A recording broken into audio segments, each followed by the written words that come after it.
this climate is a very crazy climate, man. I trust our government. I trust our government officials that they won't disrespect the Constitution like However, that. Right? The behavior that we have seen from Donald Jamal Trump in these last 4 years, especially here at this last moment. I've always considered this coronavirus similar to an STD. Okay. And the fact of how that's the hot take. Okay.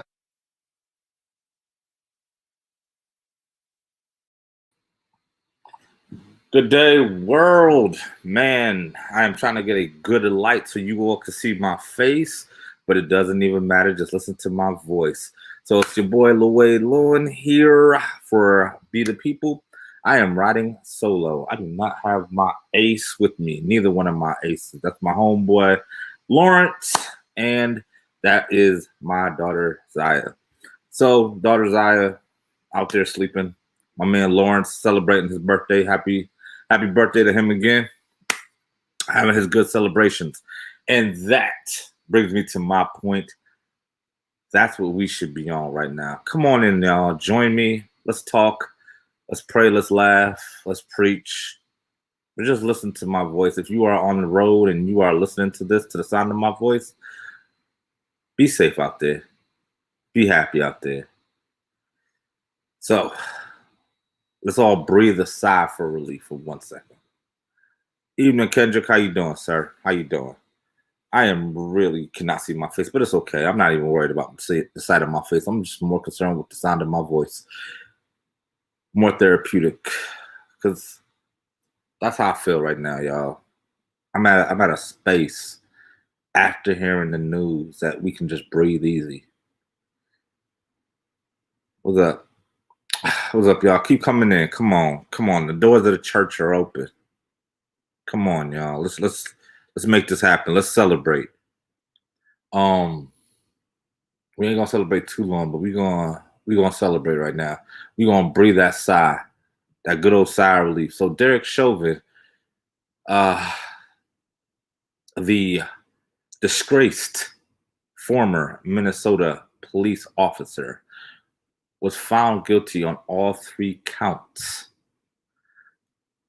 in his murderous acts of brother George Floyd. And I'm gonna be honest with y'all. I feel not vindicated, but I felt like I feel relieved, right? I'm trying to find the proper words, but I feel honestly relieved. And I feel relieved because George Floyd situation happened, I believe it was March of last year. Hello, Miss Gibson. Was March of last year, 2020, during the introduction of the coronavirus to the world, where we still didn't know what was going on. And nonetheless, right, Derek Chauvin, who was at the time a police officer for Minnesota's finest, okay, put his knee in his back of George Floyd for 9 minutes and some change. George Floyd died. And through all that, there was marches, there was phenomenal speeches, there were occupations, there were other races who were speaking on behalf of this man through protesting, through presentations, through conversations. Like, the world had to wake up and realize, I'm not even gonna say wake up, the world had to wipe that crust out of their eye and just really realize that, oh, this is what they're really going through. I had at my job, I had HR ask me, was I okay, based off of everything that was happening, and I felt really appreciated for that. Hospitals around the world, they had white coats for Black Lives, where they would, hospital workers, doctors, MAs, PAs, nurses, they would go out. They would go out to their front of their respective hospitals, and they would kneel for the 9 minutes and change in respect for George Floyd there. But as importantly, I mean, Congress, they had the Kunte clause, those graduation clause, and they knelt themselves, speakers of the House and everybody else. So, I mean, all of the showmanship that occurred brought us to this point. And I feel relieved. Just ah. I feel like, but you know how I feel, to be totally honest with you. I feel like I'm playing. Quick story. I'm gonna let you into my life and be full transparent. I was a team captain on my company's company's kickball team. We played 10 games. I played baseball all my life. I know how to coach. I know how to manage. I know how to lead the world. Nonetheless, we lost every game but one. One. And I'm not gonna lie to you. I mean, there was games we got our asses kicked. And there was game, and that game that we won was very close. And I felt relieved that I wasn't the guy that went with a winless season. I wasn't the coach that had that winless season. We went 1-10.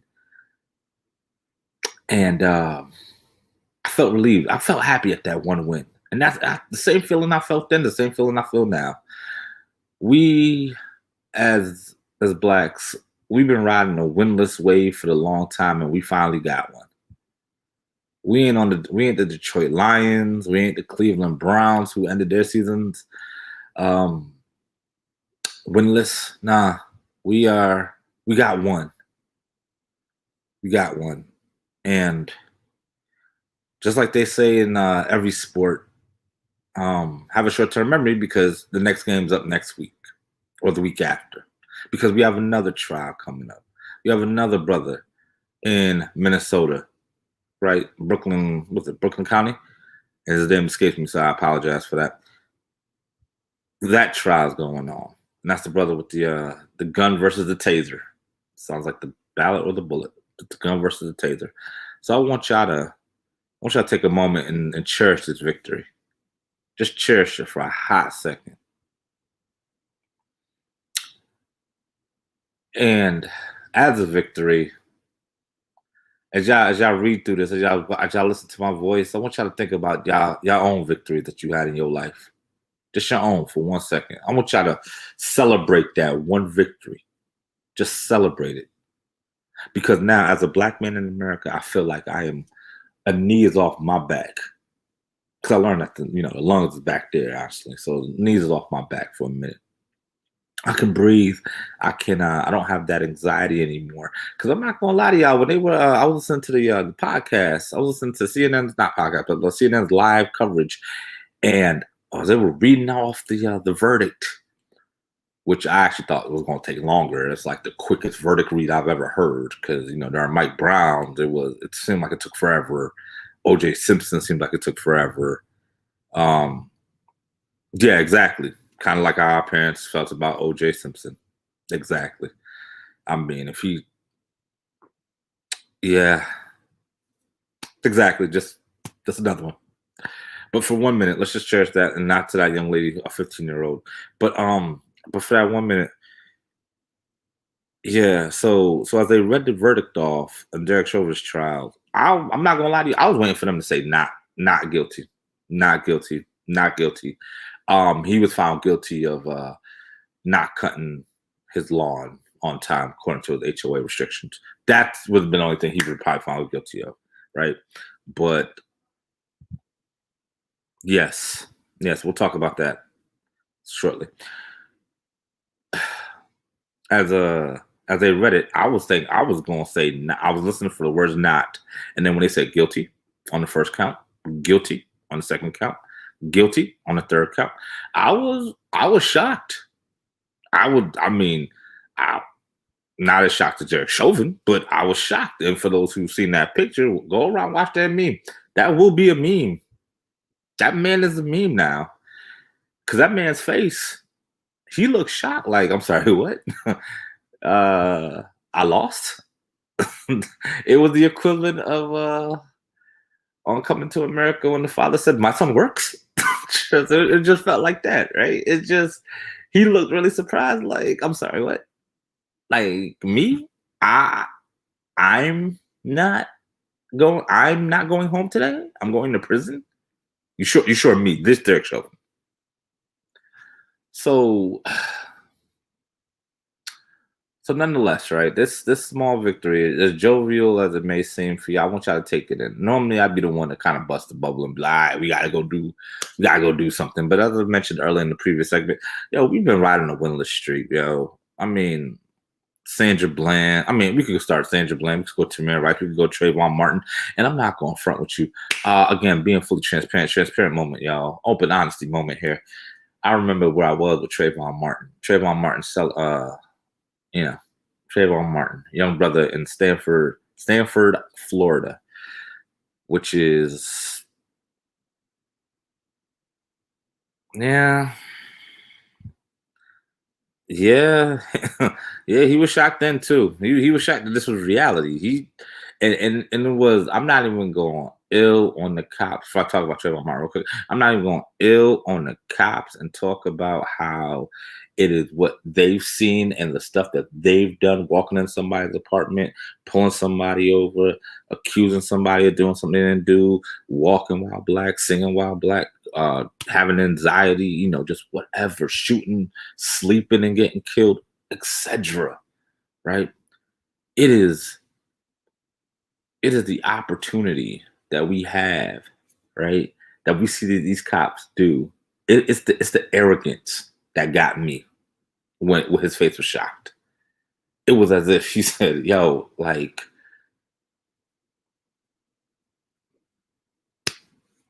and nonetheless though, but what made it even crazier is everybody was standing in George Floyd Square in Minnesota. So imagine the slap to the face if he got found not guilty.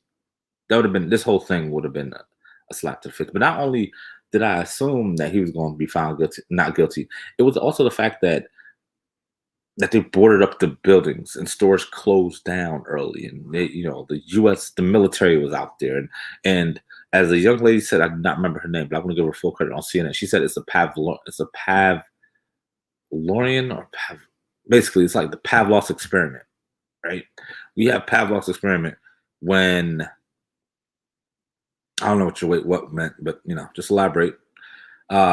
Pavlov's experiment when it comes to seeing stores closed down or the military coming out or militia, etc. so forth. Like, we know something bad is going to happen. They anticipate us going crazy, right? So when they did that, that was my signal that, okay, they're gonna find him not guilty. See, we don't celebrate like a sports championships. If, like, when OJ won, there was no crack. I mean, there was a little bit of rioting and whatnot and so forth, but it wasn't like if he had lost, right? When thank you. It's my list. It's my speech impediment. Thank you very much. A Pavlovian experiment. That's exactly what it was. Just Pavlov, who's, for don't know, the psychiatrist, who he was the one back in, I forgot what year it was, but Pavlov was the one with the dog. I'm sorry, with the dog and the bell. Basically, every time he rang a bell, right? Excuse me, every time he rang a bell, he would feed the dog a snack, right? Ring a bell, feed the dog a snack, ring a bell, feed the dog a snack, ring the bell, feed his dog a snack. Then one day he rang a bell, the dog started to salivate. He didn't feed the dog a snack. So the dog was conditioned. Hell, we experience it right now. So that's what that is, right? We see the militia, we see them boarding up stores. We already get anxiety. We start the anxiety process. So, but quickly back to my Trayvon Martin. So funny. Yes, correct. Very funny. Back to the Trayvon Martin experience, and I remember where I was when that happened, and the case was clear. The case was clear as mud to me. I mean, you got a cowboy there in George Zimmerman, and he wanted to bother a young man who he wanted to bother this young man who wasn't bothering anybody. And what happens? Apparently he's getting his tushy kicked, pulls out his gun, shoots a young kid. Okay. I remember hearing about it, and I remember saying, man, please, this dude is going to get life. He's going to get 10 years. And then when he got off, he meaning George Zimmerman, I was shocked. I was hurt. I was embarrassed. I was, I took for granted. Like, the laws for a minute. The stand your ground laws. First time I ever heard that. Stand your ground. I'm in the state of Florida right now.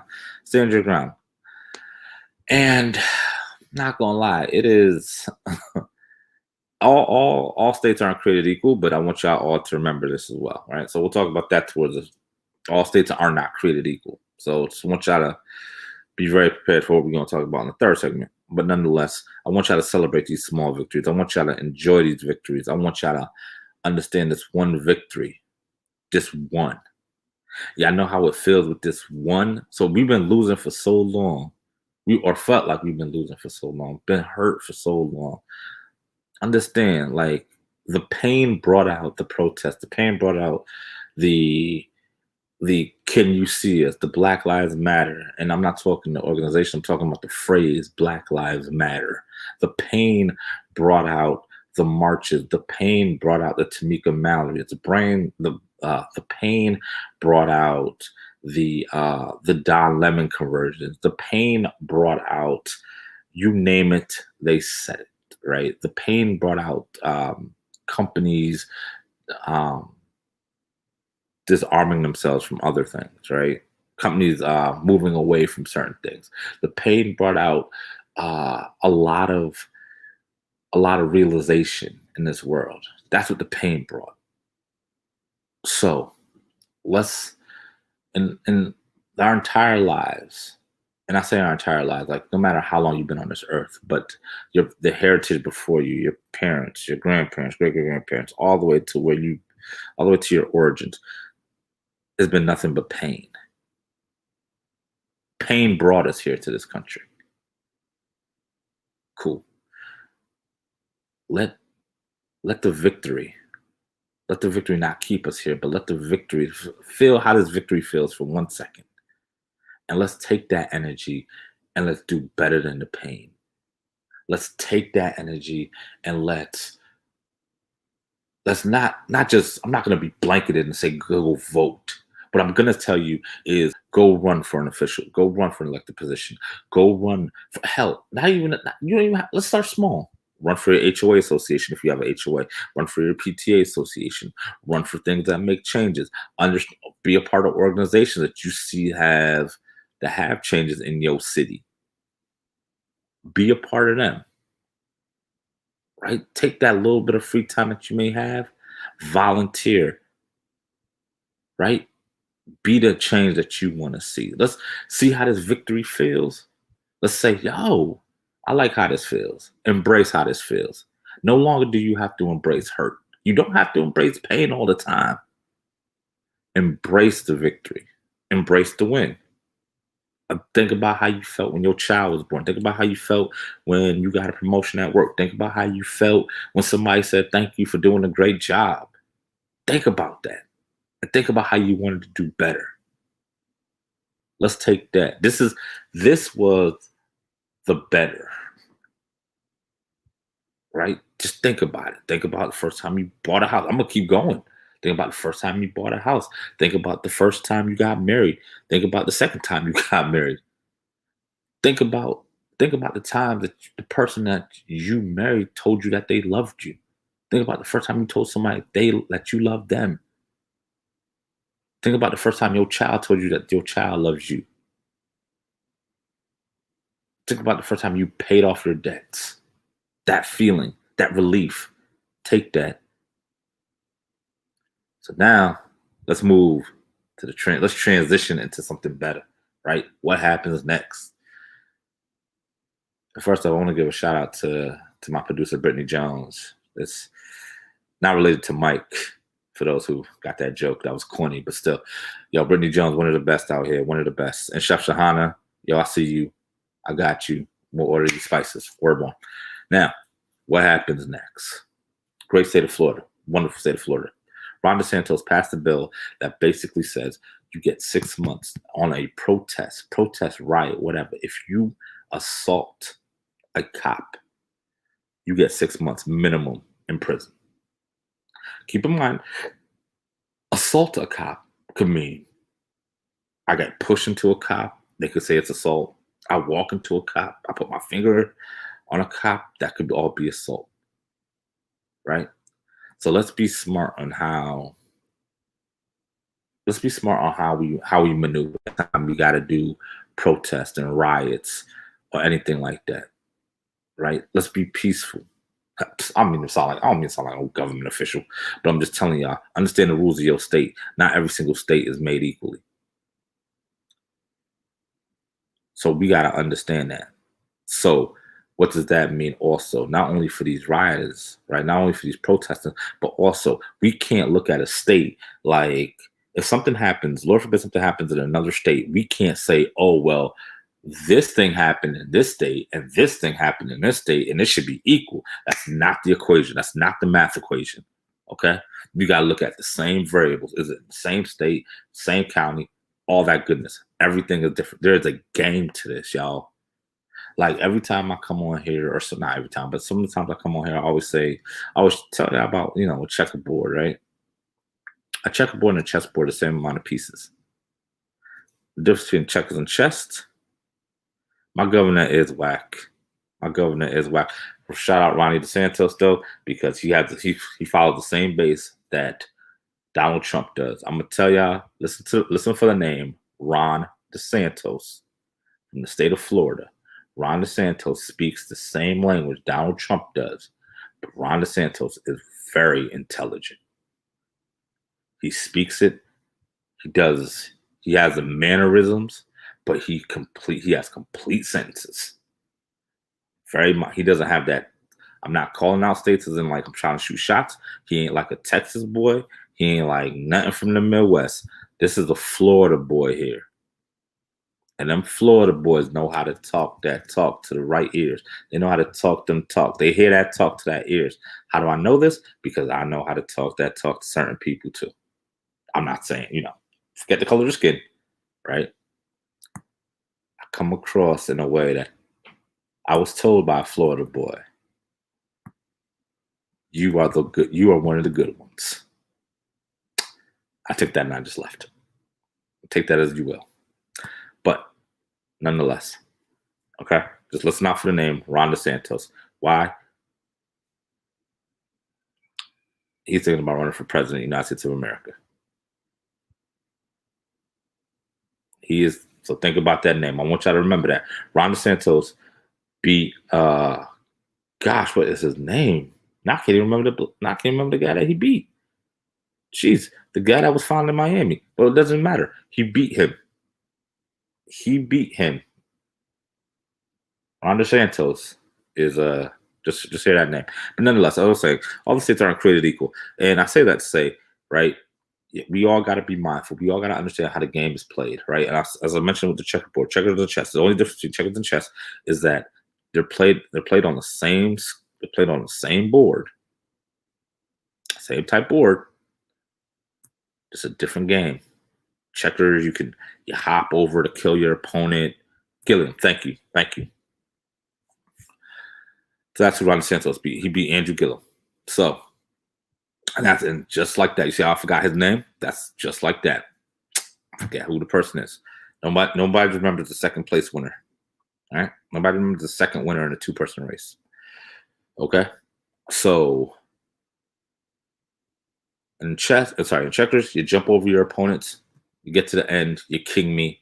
You can hop back and forth however you got to. You hop back and forth to get to the end, to be the king. Yay, you. Now you're a king. Good job, right? In chess, it's a different strategy. You have people in front of you called pawns, and then you got some equal. You don't have an equal. You never have equals on the back. You have people that have skills and responsibilities. That's the justice system. That's judges, lawyers, prosecutors, police. It's a different game. We got to understand that game. I'm not saying I'm Bobby Fischer, one of the best chess people in the world, but how I play chess is exactly how I operate in this world. If you ever play chess with me, I invite y'all to play chess with me to see exactly how I do. Surprising enough, I win. But nonetheless, understand what's next. What is next for us? As I mentioned before, you don't have to run for a public office. You do not have to but run for the offices in your local community that matter. I'm not even talking about the elected officials. I'm not even talking about your town clerk or anything. If you do it, great, good job for you. I'm talking about the HOA associations, the PTA associations, your local committees, whatever it is, right? Run for those organizations. Be that change. It's that change that's going to make it happen. Because every single change, every time you're in a position of power and you become change and you actually start partnering with another person who is the same like mind in another position of power, you start to make a humongous and this change that's unbelievable. So I know it's 9:00 Eastern time. I just ate. I'm a little tired, but I love the energy. So I'm gonna give y'all my final thoughts. Yo, Brittany, get out of my head, please. I love you there. I've said a lot. I've said enough. But I want y'all to be, I just want y'all to understand how today was. I want y'all to be impactful for today. But then I want you to understand that there's a tomorrow, a next week, a next month, a next year. Okay? I want y'all to, if y'all haven't gotten vaccinated, go get vaccinated if you want to. It's your choice, right? Go get vaccinated. I have my one shot. My arm hurt like hell. Keeping it pushing. I'm tired of wearing masks, but I'm telling y'all to wear it. But just to let y'all know, just because you're vaccinated doesn't mean that you don't wear a mask. It means you still wear a mask because there's somebody else that may be asymptomatic who they may get it and pass it on to somebody elderly. So we got to still do our part.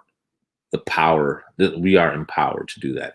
But nonetheless, my final thoughts to y'all is be safe, be courteous, be better than you were yesterday. Yeah. Just be better. How bad, on the respect to Kobe Bryant, had that Mamba mentality. On the respect to Michael Jordan, just be the best you can be. On the respect to me, just be better than you thought you were. Wake up every morning and say, you know what, that person I was yesterday, I'm better than him. Because you are your own competition. You are your only competition. We're just here running your race. So with that being said, I appreciate you. Be the people out. Next week, my man Lawrence is going to be back. I'll be back a little bit more jovial and serious, but I wanted y'all to hear my voice. I wanted y'all to see the greatness coming out of me into y'all and y'all back into me. So feel y'all vibes. I'll see y'all next week. Holla.